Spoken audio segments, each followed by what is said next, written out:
Good morning student. आज इस video में इस लेक्चर में हम एक नया चैप्टर स्टार्ट करेंगे, दैट इज अलजेब्रा। चैप्टर 11 में 12 डाल दिया है। Chapter 11 that is algebra. तो अलजेब्रा क्या है? It is a branch of mathematics. It is a branch of mathematics। किसकी ब्रांच है? It is a branch of mathematics which deals with symbols, जिसमें हम स्पेशली कुछ पर्टिकुलर सिंबल का use करते हैं। ओके, स्पेशली आपके वेरिएबल्स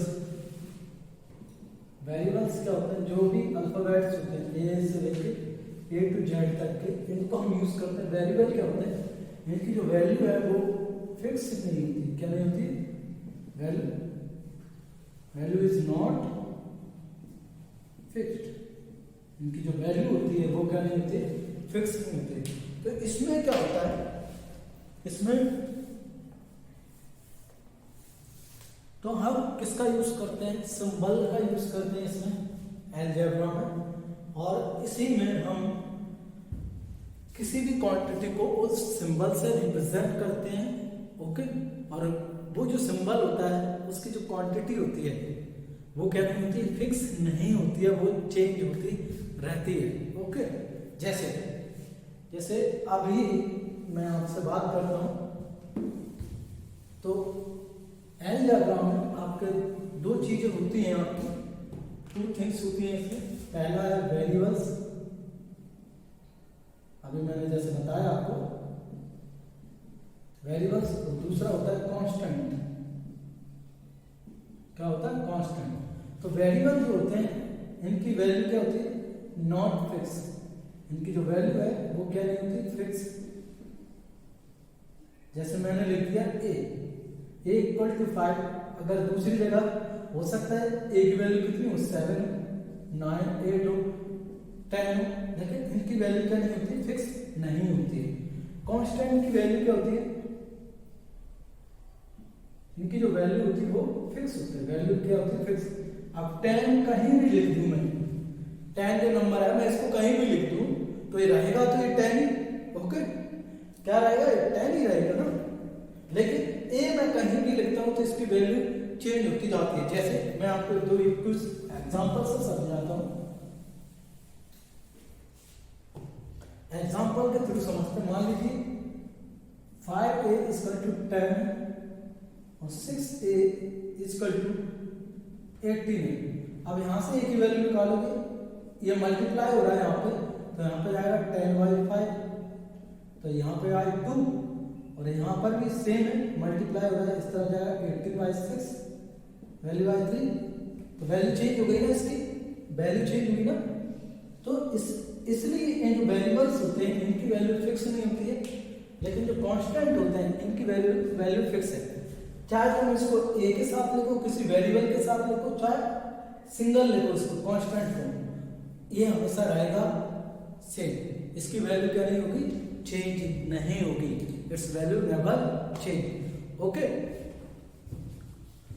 अब देखिए आगे बढ़ते हैं और अब समझते हैं कुछ चीजों को जो आपको इसमें हेल्पफुल होंगी आपको अलजेब्रा में।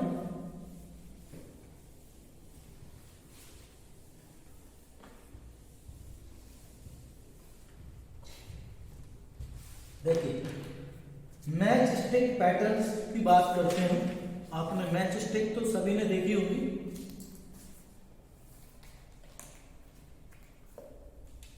देखिए, मैच स्टिक तो आप सभी ने देखी होगी, ऐसी होती हैं।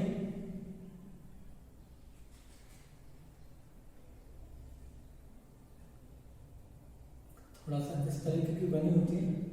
इस पे एक रेड कलर का इक्विपमेंट लगा होता है, रेड या अपने ब्लैक। क्या होता है? ब्लैक। वो एक्चुअली क्या होता है, फॉस्फोरस होता है, फॉस्फोरस, फॉस्फोरस, ठीक है। कौन सा मेटल होता है, फॉस्फोरस होता है, ओके। तो वो काम करता है आपके इसको जलाने के लिए। ये मैच स्टिक आपने देखी। अब इन मैच स्टिक का यूज करके हम पैटर्न बनाते हैं। मान लीजिए मैंने इनका यूज करके एक लेटर बनाया एल, क्या बनाया, एल बना दिया, फिर और कनेक्ट की मैंने, फिर इस तरीके से और कनेक्ट करता गया, ठीक है, फिर और कनेक्ट की मैंने, इस तरह से कंटिन्यूअसली मैं इसमें क्या करता गया, इसको कनेक्ट करता चला गया, ठीक है। अगर आपने ऑब्जर्वेशन किया हो, अगर आपने ऑब्जर्वेशन किया हो, एक एल को बनाने में 1 और 2 कितनी मैच स्टिक लगती है हमें, 2। कितनी मैच स्टिक लगती है, 2 मैच स्टिक लगती है। अब ये तो था एक एल बनाने में 2 मैच स्टिक, मैंने 2 एल बनाया तो कितनी लगेगी, 3 4, 2 × 2 4, मैंने 3 एल बनाया तो 5 6, 2 × 3 इसका। तो आप देख रहे हैं ये नेचुरल नंबर है, ये क्या है, धीरे धीरे धीरे बढ़ते रहा है। तो लास्टली हमें मान लीजिए एन, मान लो एक अननोन क्वांटिटी नंबर क्या बनाने, एल बनाना, तो कितनी एल लगेगी, 2 × n। एन क्या है, नेचुरल नंबर, तो 2n। तो n क्या है, फिक्स नहीं है, कितने हैं यहाँ पे, ठीक है। तो आप समझ पा रहे होंगे कि जो वेरिएबल होता है उसकी वैल्यू फिक्स नहीं है। यहाँ पे 1 है, यहाँ पे 2 है, यहाँ पे 3, यहाँ पे n है। तो ये जो वैल्यू है इसकी चेंज होती जाती है। इस पैटर्न से हमने समझा कि जो आपके वेरिएबल्स जो होते हैं उनकी वैल्यू चेंज होती है, और एक हमें पैटर्न मिलता है, number of required match stick to find out the number of match stick, कि इतने एल को बनाने में हमें कितनी मैच स्टिक लगेगी। अब हमने एक फॉर्मूला डेवलप कर लिया, क्या कि हमने मान लिया कि हमें 2n मैच स्टिक लगेगी। कितनी मैच स्टिक लगेगी, कितनी मैच स्टिक्स लगेगी, 2n। मान लो मैंने कहा मुझे 300 एल बनाने हैं, तो मुझे 300 क्या बनाने हैं, एल बनाने हैं, तो मुझे कितनी मैच स्टिक की जरूरत पड़ेगी। हमने n की जगह कितना रखेंगे, 300, तो 2 × 3 = 600। तो मुझे कितनी मैच स्टिक चाहिए, 600 चाहिए। तो ये हमारे लिए हेल्पफुल हुआ कि नहीं हुआ। अगर मैं कह दूं कि मुझे तो 300 नहीं बनाने, मुझे तो 498 बनाने हैं। कितने एल बनाने, 498 एल बनाने हैं। तो मुझे फाइंड आउट करना है number of sticks, match sticks find out करना है। तो क्या करूंगा, हमने डेवलप किया है क्या, एक फॉर्मूला, दैट इज 2n, और n की वैल्यू, ये किसकी वैल्यू है, n की, तो हम क्या रखेंगे यहाँ पे, 2 × 498, दैट इज 996। तो कितनी मैच स्टिक चाहिए हमें, 996, ओके ना। आगे बढ़ते हैं। ये तो था एक स्ट्रक्चर एल। अब मान लीजिए मैं दूसरा लेटर बनाऊं मैच स्टिक का यूज करके, मान लीजिए मैं सी बनाता हूं। कौन सा लेटर बनाया मैंने, सी बनाया। देखिए मैंने मैच स्टिक का यूज करके ये मैच स्टिक ली, ये मैंने क्या बना दिया, सी। फिर मैंने एक और सी, इस तरीके से मैं सी बनाता चला गया। तो आपने अगर ऑब्जर्व करो आप, तो एक सी बनाने में मुझे कितनी मैच स्टिक्स लगनी है, 1 2 3। दूसरा सी बनाने में 4 5 6। तीसरा सी बनाने में 7 8 9। तो मुझे डिफरेंट सी लग रही है। मीन्स आपने अगर ध्यान दिया तो एक सी बनाने में 3, दूसरे सी बनाने में भी 3, तीसरा सी बनाने में भी 3। ठीक है, कितनी मैच स्टिक लग रही है, 3। तो एक सी के लिए 3, दूसरी सी के लिए 6, तीसरी सी के लिए 9। तो आप ऐसे ही ऑब्जर्व करो तो एक पैटर्न निकल के आता है। मान लीजिए 3, एक सी को बनाने में कितनी लग रही है मैच स्टिक? 3। तो मान लीजिए मुझे n सी बनानी है, n नंबर ऑफ सी, तो n रखेंगे तो कितनी मैच स्टिक लगेगी? 3n। तो ये फॉर्मूला हमें मिल गया। अब मैंने आपसे कहा कि मुझे 273 क्या बनानी है? सीज बनानी है। कितनी बनानी है? कितने पैटर्न बनाने हैं? मैच स्टिक का यूज करके मुझे सी का पैटर्न बनाना है, वो भी कितनी? 273। तो मुझे नंबर ऑफ मैच स्टिक कितनी जरूरत पड़ेगी? ओके, तो हमने एक सिंपल सा फॉर्मूला डेवलप किया, दैट इज 3n। n की वैल्यू कितनी है? n क्या है यहाँ पे? Natural number. n क्या है? Natural number. तो मैं क्या करूंगा? n की जगह कितनी रखूंगा? 273 मल्टीप्लाई कर दो इसका 9, 1, 8। तो मुझे कितनी मैच स्टिक की जरूरत पड़ेगी? 8, 1, 9 इतनी मैच स्टिक की जरूरत पड़ेगी। ओके, तो एक आपने ऑब्जर्व किया होगा कि एक वेरिएबल से हमें हर बार काउंटिंग नहीं करनी पड़ेगी, ऐड नहीं करना पड़ेगा। एक स्पेसिफिक पैटर्न के लिए हम क्या कर लेते हैं? एक फॉर्मूला डेवलप कर लेते हैं जिसका यूज करके हम required number of match stick हुआ या ट्रीज हुए, जो भी वॉट एवर क्वांटिटी जो वो पूछ रहा हुआ उसका हम उसको फाइंड आउट कर सकते हैं। ओके,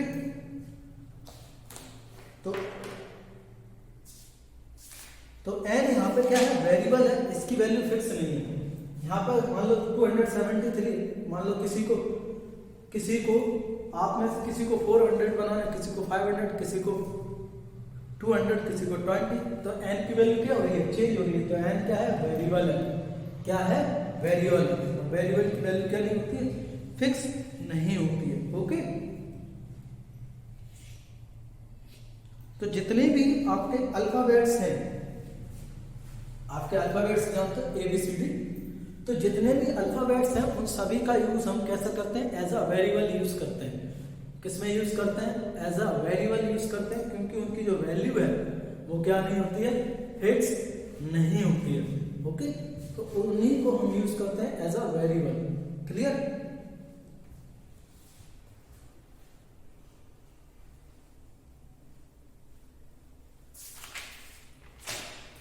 अब एक एग्जांपल लेते हैं।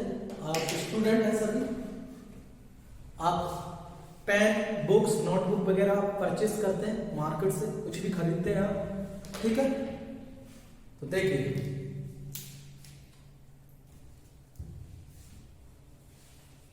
सौरभ कर देता हूं एक और एग्जांपल से हम समझते हैं वेरिएबल की इंपॉर्टेंस को और कैसे उसका यूज कर सकते हैं डेली लाइफ में।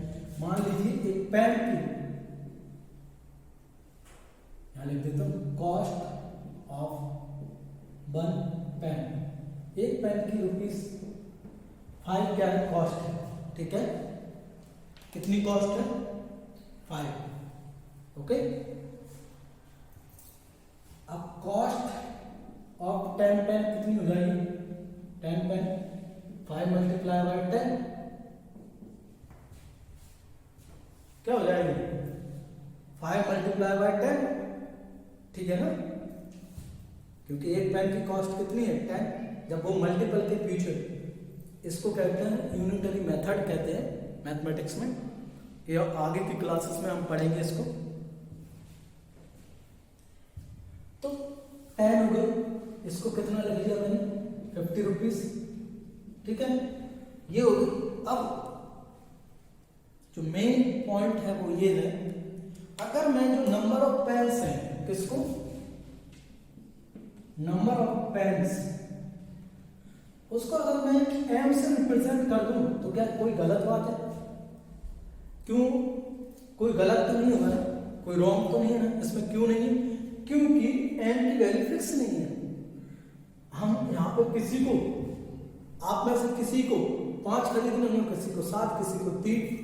ओके, तो ऐसे ही परचेस करने होंगे, सभी को सेम क्वांटिटी तो चाहिए नहीं है। तो m क्या है? नेचुरल नंबर है। अगर मैं नंबर ऑफ पेन की कीमत का प्राइस का लिख देता हूँ, नंबर ऑफ पेन को m लिख देता हूँ, तो कॉस्ट ऑफ पेन्स क्या हो जाएगी, कॉस्ट ऑफ पेन्स कितनी हो जाएगी आपकी 5m। अब आप m की जगह कोई भी नंबर ले सकते हैं, जैसे मैंने कहा कि मुझे 25 पेन चाहिए, कितने चाहिए 25, तो m की वैल्यू मैंने रख दी कितनी 25, तो कॉस्ट हम निकाल लेंगे 25 m की 29, दैट इज ₹125, कितना आ जाएगा 125 आ जाएगी कॉस्ट। मान लीजिए किसी को 17 पेन की चाहिए, तो हम क्या रख देंगे 17, तो क्या आ जाएगी यहाँ पे वैल्यू, कॉस्ट ऑफ पेन 17 की 5 मल्टीप्लाई 17, दैट इज 85 रुपीज, ठीक है ना।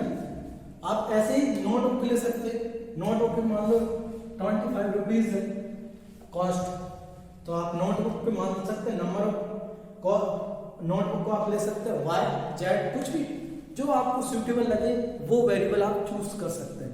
ऐसा कुछ नहीं कि मैंने m लिया तो आप m ही लो, आप x y z जो भी वॉट एवर यू लाइक आप वो वेरिएबल की तरह यूज कर सकते हैं, ठीक है।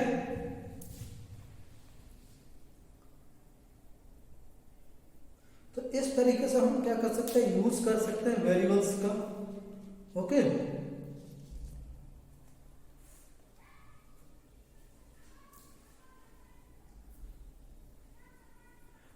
नेक्स्ट एक्सरसाइज है हमारी एक्सरसाइज 11.1। देखिए मैं दो चीजें एक्सप्लेन कर देता हूं आपको, फिर उसके बाद आगे बढ़ता हूं मैं।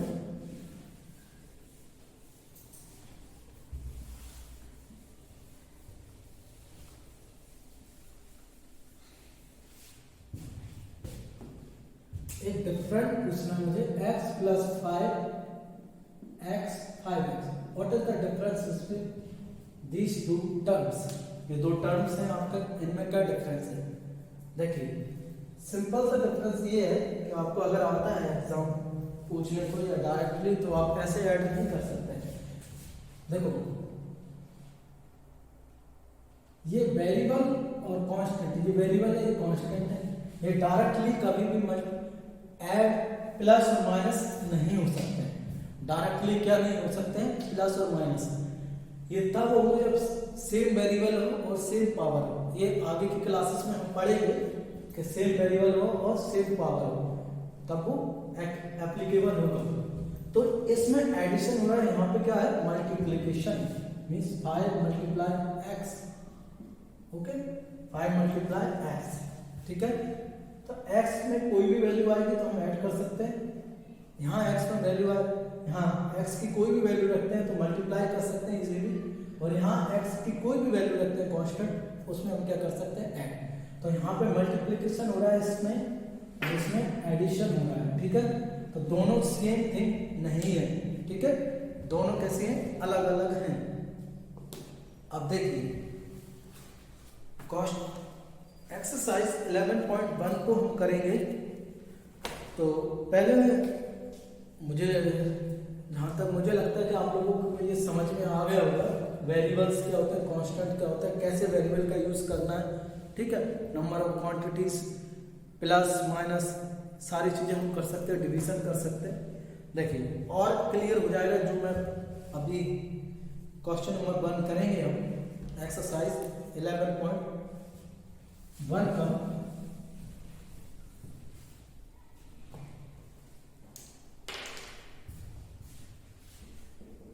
एक्सरसाइज 11.1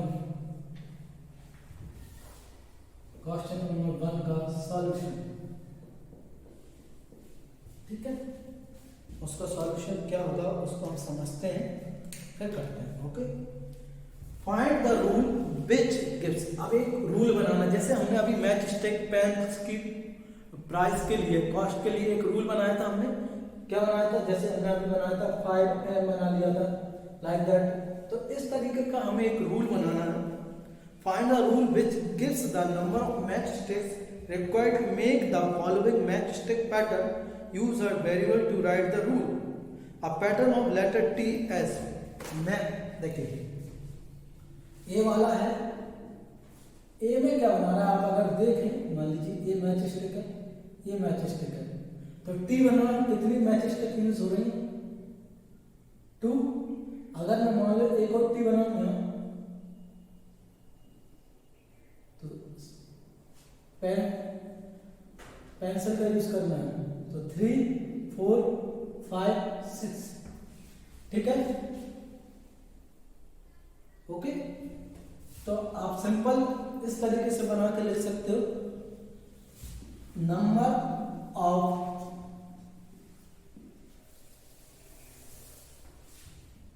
मैच स्टिक्स, कितनी मैच स्टिक की आपको जरूरत पड़ेगी उसको आप लिख सकते हैं 2 × n। हमने क्या मान लिया, नंबर ऑफ मैच स्टिक को हम मान लेते हैं कितना, n, सॉरी गलत कर रहा हूं, एक चीज भूल रहा हूं मैं। यहां पे हम क्या करेंगे, इसको लिखेंगे यहां पे number of T, number of T हमने मान ली कितनी है, n हमने बना ली है, hence number of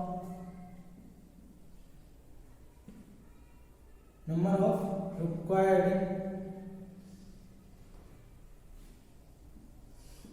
match sticks equal to कितना हो जाएगा, 2n। कितना हो जाएगा, 2n। ओके, इस तरीके से हम सॉल्यूशन करेंगे। हमने समझा कि एक मैच स्टिक बनाने में 2 चाहिए, तो मान लीजिए मुझे n नंबर ऑफ टी बनानी है मैच स्टिक का यूज करके, तो कितना हो जाएगा, 2 × n। जैसे अभी हमने l के लिए देखा था वैसे ही अब है a pattern of letter z। अब z बनाना है हमें किसका, मैच स्टिक का यूज करके, b वाला देखते हैं। देखिए अब लेटर हमें क्या बनाना है, z।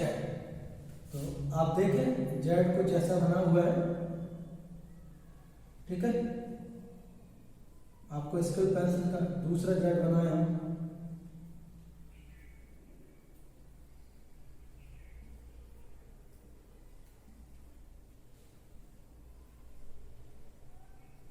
तीसरा लाइक दैट हम बनाते चले जाएंगे ऐसे। तो आपने अगर ऑब्जर्व किया 1 2 3 1 2 3 मीन्स आपको एक टी एक जेड बनाने में कितनी मैच स्टिक लग रही है, 3। कितनी मैच स्टिक लग रही है, 3। ओके, आप ऐसे लिख सकते हो, number of match stick required for 1 Z. एक जेड बनाने के लिए कितनी चाहिए, 3। लेट नंबर ऑफ जेड कितने हो जाएंगे आपके, मान लीजिए आप x मान लीजिए, हमने मान लिया x। देखिए कभी भी वेरिएबल कैपिटल में नहीं लेते, वेरिएबल किस में नहीं लेते हम, कैपिटल में नहीं लेते, हमेशा स्मॉल लेटर लेंगे। ओके, हमने x मान लिया, तो नंबर ऑफ मैच स्टिक कितनी हो जाएगी, number of match sticks 3x। कितनी हो जाएगी, 3x। तो इस तरीके से पैटर्न बनेगा, इस तरीके से हम रूल निकालेंगे, उसको कैसे उसको फाइंड आउट करना है इस क्वेश्चंस में। देखिए नेक्स्ट है U, a pattern of letter U, इसमें भी आपको 3, और लेटर ऑफ वी, इसमें भी आपको 2 लगेगी। ई वाला अ पैटर्न ऑफ लेटर ई, तो इसमें हमें अगर आप ऑब्जर्व करें तो 5 मैच स्टिक लग रही है, एफ वाले में भी 5 लग रही है, और जो पैटर्न ए है उसमें 6 लग रही है। तो इसके लिए आप सेम फॉर्मूला यूज कर सकते हो, सेम कॉन्सेप्ट है, कोई डिफरेंस नहीं है उसमें, आप उसको यूज कर सकते हो, उसके थ्रू आप लिख सकते हो। ओके, क्लियर है? तो आप ऐसे इसको बना सकते हो, समझ सकते हैं।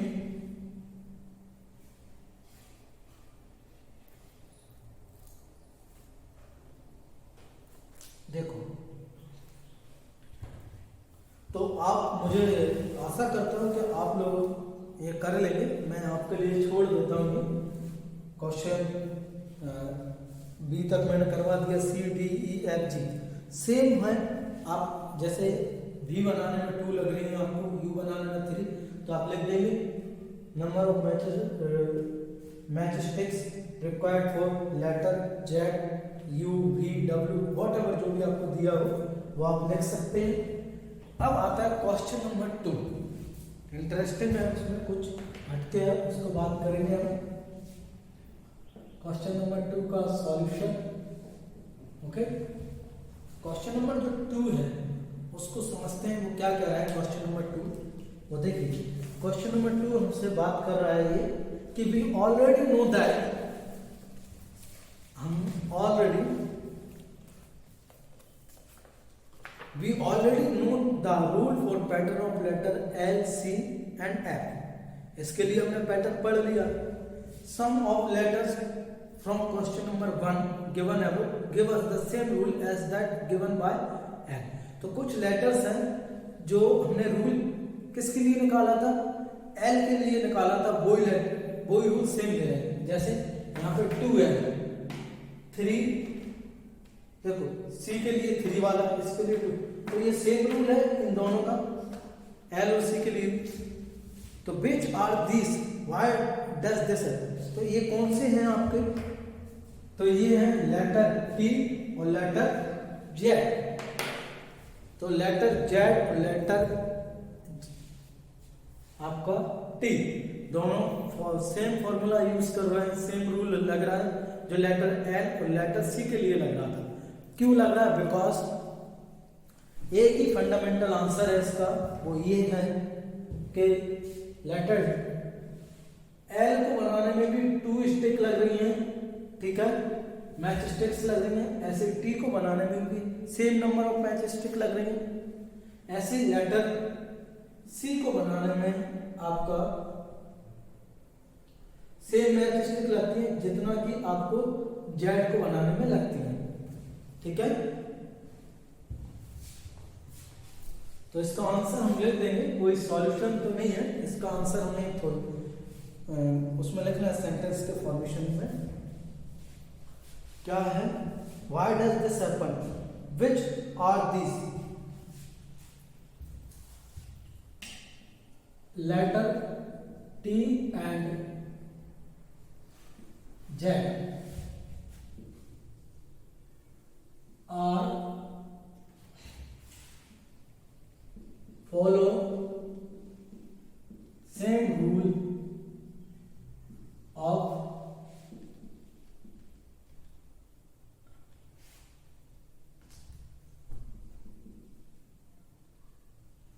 letter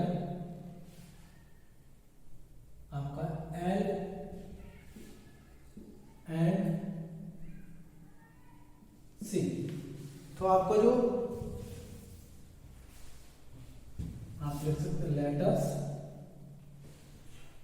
तो लेटर्स आपके T और Z हैं, वो सेम रूल फॉलो कर रहे हैं, लेटर L और C, because required number of match sticks are same. क्योंकि क्यों फॉलो कर रहे हैं, क्योंकि इनको बनाने की जो मैच स्टिक्स हैं वो क्या है, सेम है। कितनी है, सेम आर सेम। जैसे L एंड T के लिए कितनी मैच स्टिक चाहिए, 2 मैच स्टिक्स, ठीक है। लेटर C एंड Z के लिए कितनी चाहिए, 3 मैच स्टिक्स। कितनी मैच स्टिक चाहिए, 3। ओके, तो इसलिए ये हो रहा है क्योंकि सेम नंबर आपको किसकी जरूरत पड़ रही है, आपकी मैच स्टिक की जरूरत पड़ रही है। ओके, तो आज के इस लेक्चर में यहीं तक करेंगे। बाकी के मैं आपको होमवर्क दे रहा हूँ, आपको यहाँ इसको कंप्लीट करना, आगे करना है इसको। कोशिश करिएगा, नहीं आता आपको मैं बताऊंगा कैसे करना है उसको। How will you find out the number of match stick और all this related problem to the questions. Okay, लेकिन क्वेश्चंस जरूर करिए, थ्योरी मैथमेटिक्स की बुक को रीड जरूर करिए, एग्जाम्पल करिए, उससे आपको बहुत ज़्यादा समझ में आएगा क्या कॉन्सेप्ट है क्या थ्योरी है। Okay, thank you.